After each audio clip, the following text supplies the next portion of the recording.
बाद इस जलसे की कार्रवाई को आगे बढ़ाते हुए पर्दे की अहमियत और इसकी ज़रूरत के उन्वान पर तकरीर पेश करने के लिए तय्यबा वल्द समीर साहब सैयद को इस शेर के साथ दावत देता हूँ।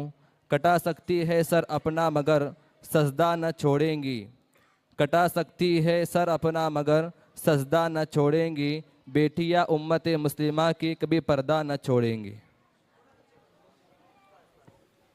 अस्सलामु अलैकुम व रहमतुल्लाहि व बरकातुहू।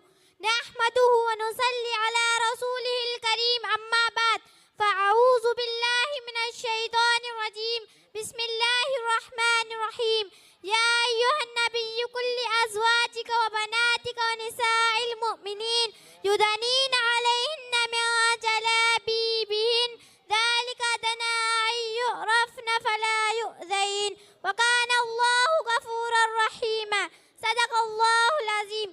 जुस्तजू है गुनाहों की लोग सवाब से डरते हैं, जुस्तजू है गुनाहों की लोग सवाब से डरते हैं, अफसोस से आज बिन्ती हवा हिजाब से डरती है।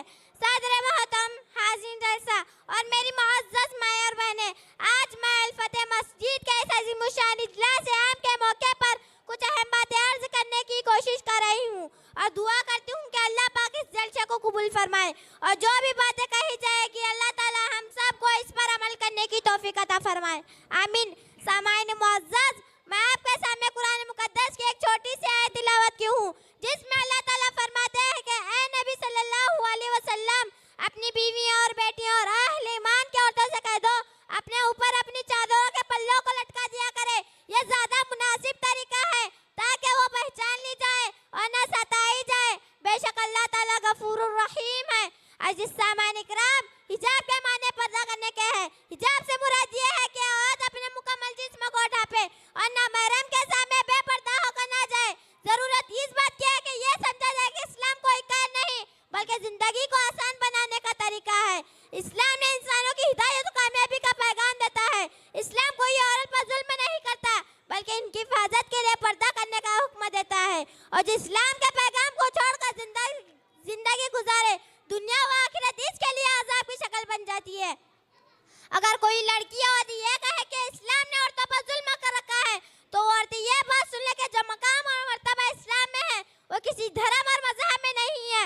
इस्लाम ने औरतों को बहुत ही ऊंचा मकाम अता फरमाया है।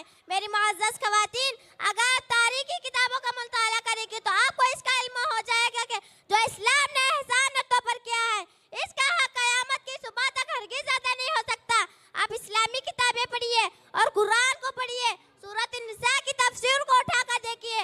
अगर आपको पढ़ना नहीं आता तो किसी मौलिमा यानी बाजी के पास जाकर इल्म को हासिल कीजिए, लेकिन इस्लाम की किसी भी बात को शक और ऐब की निगाह से मत देखिए वरना इस्लाम और ईमान को छीन लिया जाएगा।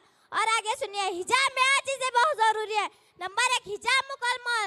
नंबर 2, फैंसी ना हो और चमकीला भड़कीला ना हो, बिल्कुल सादा हो। नंबर 3, पतला और बारीक ना हो। नंबर 4, टाइट ना हो। नंबर 5, खुशबू वाला ना हो। और आजकल की नौजवान लड़कियां परफ्यूम खुशबू लगाकर बाहर निकलती है, ऐसी औरत जन्नत और दूर जन्नत की खुशबू भी नहीं सुन पाएगी। नंबर 6, छोटा हिजाब ना हो। नंबर 7, काफिरों की तरह हिजाब ना हो। नंबर 8, शोहरत और दिखलावे के लिए ना हो। एक हदीस में अल्लाह के रसूल सल्लल्लाहु अलैहि वसल्लम ने इरशाद फरमाया, जो औरत शोहरत और दिखलावे के लिए बुर्का पहनती है क़यामत के दिन इस औरत को जिल्लत वाला लिबास पहना दिया जाएगा। दुआ है कि अपने हिजाब पे नाज करो लड़कियों, अपने हिजाब पे नाज करो लड़कियों। किताबें तो बहुत है मगर गिलाफ सिर्फ कुरान पाक पे होता है। दुआ है कि अल्लाह ताला इस्लामी तालीमात को पढ़कर और समझकर इस पर अमल करने की तौफीक अता फरमाए और इस्लाम की बेटियों को मुकम्मल तौर से पर्दा करने की तौफीक अता फरमाए, आमीन सुम्मा आमीन या रब्बल आलमीन व मा अलैना इल्लल बलागुल मुबीन। अस्सलामु अलैकुम व रहमतुल्लाह।